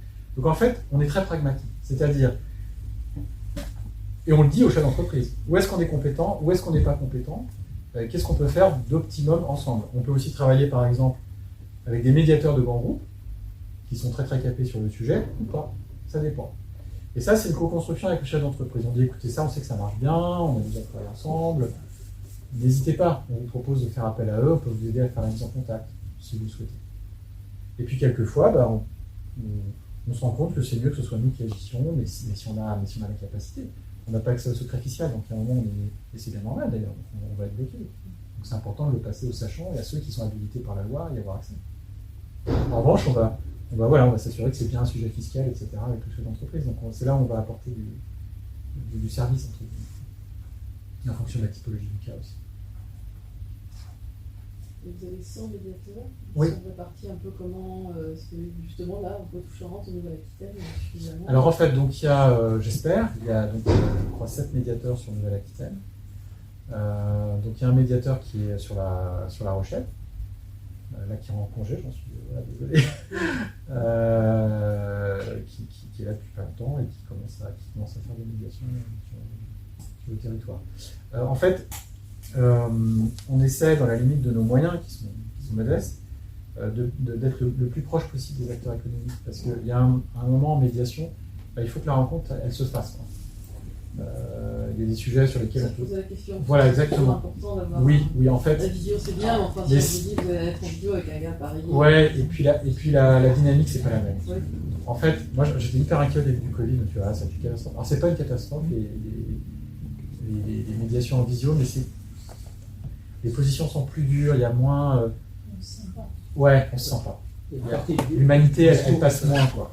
C'est-à-dire, voir un chef d'entreprise qui est en train de souffrir, ça fait pas la même chose au triple que quelqu'un qui est en train de dire ah, ça va pas sur un écran. L'humain, il ne fonctionne pas pareil. Donc, nous, on aime bien quand même qu'il y a un moment où on se transmet. Et puis ça aide aussi à décrypter du non-verbal, des voilà, exactement. fausses, des choses qui Ouais. On est entièrement d'accord. Et pour tout le monde, hein. Pour tout le monde. Et donc l'idée, c'est un moment, c'est que voilà. Mais on le fait pas. Nous, en fait, il y a Après, ça dépend des médiateurs. Moi, je trouve que c'est très important que chaque médiateur ait sa personnalité de médiateur. Il y en a qui aiment beaucoup parler, il y en a qui n'aiment pas du tout parler, c'est pas grave. En revanche, il faut qu'ils sentent le moment où tout le monde a un peu déballé ce qu'il avait à dire, ce qu'on appelle la purge. C'est-à-dire, en fait, le moment où on arrête d'appeler l'autre par le nom d'oiseau, et on commence à se dire, bon, qu'est-ce qu'on fait maintenant? Et ça, c'est le métier du médiateur de dire, bon là, je crois qu'on peut faire quelque chose ensemble. Je pense. Qu'est-ce que vous en pensez? L'abcès est crevé, on s'est bien insulté par médiateur interposé, tout le monde commence à être un peu fatigué. Bon, et si on se rencontrait? Ça, c'est chouette. C'est-à-dire, c'est le moment où on se dit, allez, maintenant on va essayer de construire quelque chose de sympa ensemble. Ou de pas sympa, mais d'opérationnel en tout cas, pour finir le contrat. Parce que le bâtiment, il faut le finir. Parce que le projet, il faut qu'on aille jusqu'au bout maintenant. Je ne travaillerai plus jamais avec lui. D'accord, mais là, le projet, il faut bien qu'on le finisse quand même. Donc, c'est le moment où il y a quelque chose qui se construit. Et ça, c'est le savoir-faire du médiateur. Quelle que soit son école de formation. C'est-à-dire, c'est vraiment le moment où il dit, là, je pense qu'on peut faire quelque chose. Alors, assez bizarrement, ce n'est pas les plus petits sujets qui prennent le moins de temps. En fait, on peut avoir en apparence des micro-sujets, et qui en fait prennent un temps dingue. Parce qu'il y a tout un historique derrière. Familial, personnel, amical, affectif, ou pas affectif.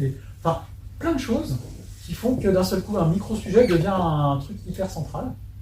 Et c'est très étonnant. Donc on a eu des sujets à des montants énormes, qui sont réglés très facilement.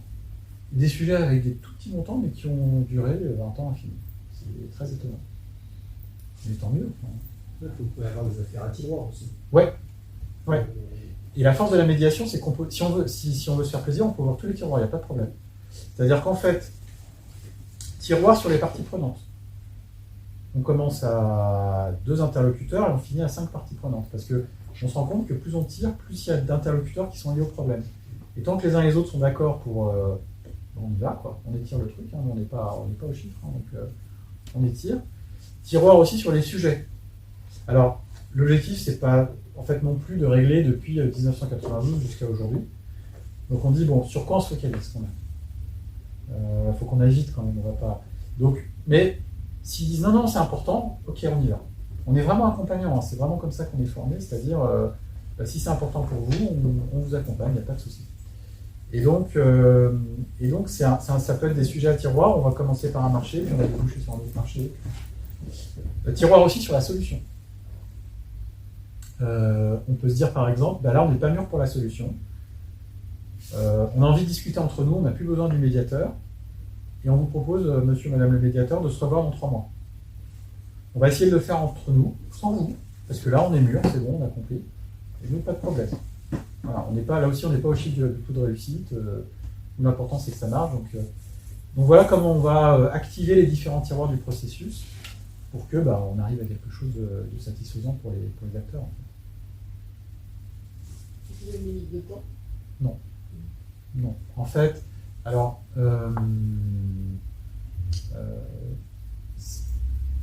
s'il faut que ça dure 1 an, ça dure 1 an. S'il faut que ça dure 2 ans, il faut que ça dure 2 ans.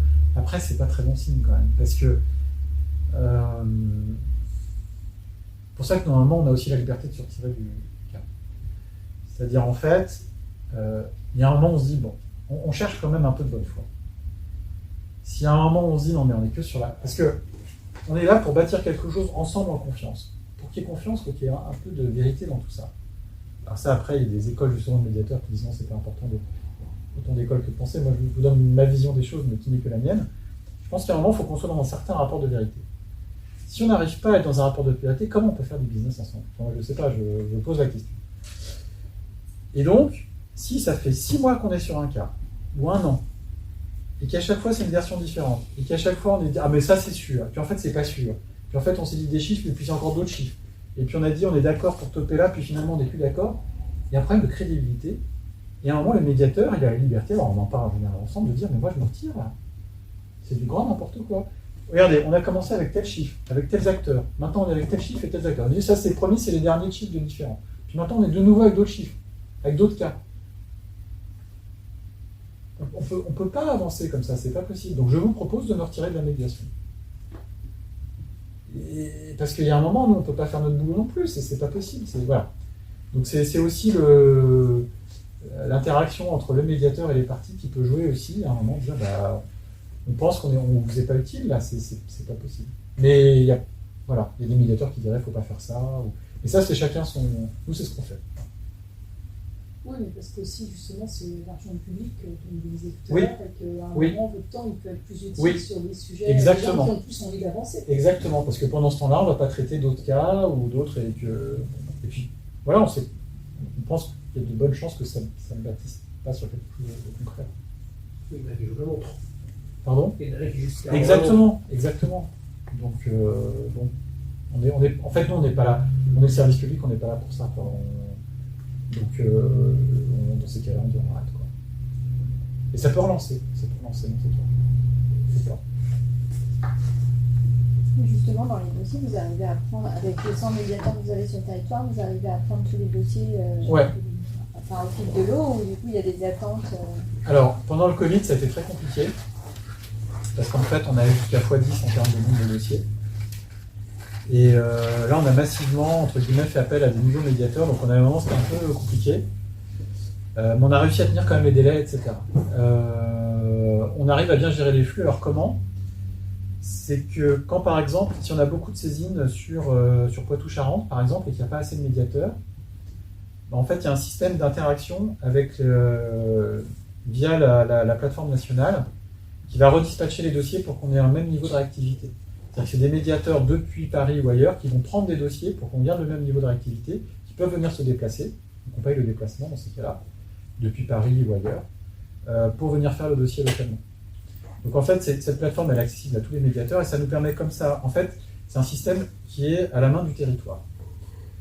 Nos collègues de Nouvelle-Aquitaine, ils traitent les dossiers, et à un moment ils disent, on n'y arrive plus, on en a trop, on n'est pas assez nombreux. Dans ces cas-là, ils choisissent le dossier qui nous remonte, et nous on se débrouille pour les traiter avec le réseau. Et c'est comme ça qu'on fonctionne en fait. Et jusqu'ici, ça va. C'est-à-dire qu'en fait, on a... Parce qu'à l'inverse, il ne faut pas non plus qu'on ait des médiateurs qui fassent... C'est comme les chirurgiens, il ne faut pas qu'il y ait des médiateurs qui ne fassent pas de médiation. Il faut qu'ils pratiquent en fait. Donc l'enjeu, c'est de garder toujours à l'équilibre le nombre de médiateurs avec le nombre de médiations. Alors, c'est pas facile parce que ça varie un peu, mais bon, c'est un peu artisanalement là aussi. Et puis d'avoir le bon nombre de médiateurs par territoire, c'est pas facile non plus. On essaie de faire au mieux. Et c'est comme ça et ça fonctionne plutôt correctement. Voilà. Les 2000 médiations, ça fait donc une vingtaine de médiations par an par médiateur. Ouais. Alors il y en a qui en font beaucoup, il y en a qui en font beaucoup moins, il y en a qui à un moment ne sont pas disponibles parce que pour les retraités, je sais pas, leurs petits-enfants ou autres, et c'est très bien. Puis après ils reviennent. Et puis... Donc en fait, c'est aussi un système où on peut faire un minimum de médiation, puis après en faire beaucoup, puis après en faire un peu moins. Et puis en faire en parallèle aussi, parce que c'est prenant quand même. Donc, on ne peut pas en faire plus trop. Enfin, voilà. Donc on s'adapte à chaque profil et à chaque. Est-ce que l'autre côté de la salle a des questions? Est-ce que c'est un peu trusté par les filles et ce côté en fait? En face, ils sont timides. Ou pas forcément. Vous avez été tellement brillant de l'autre côté que.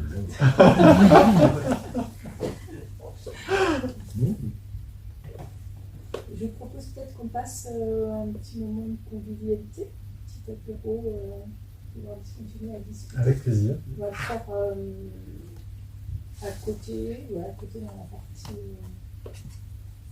salon, je sais pas comment on les appelle.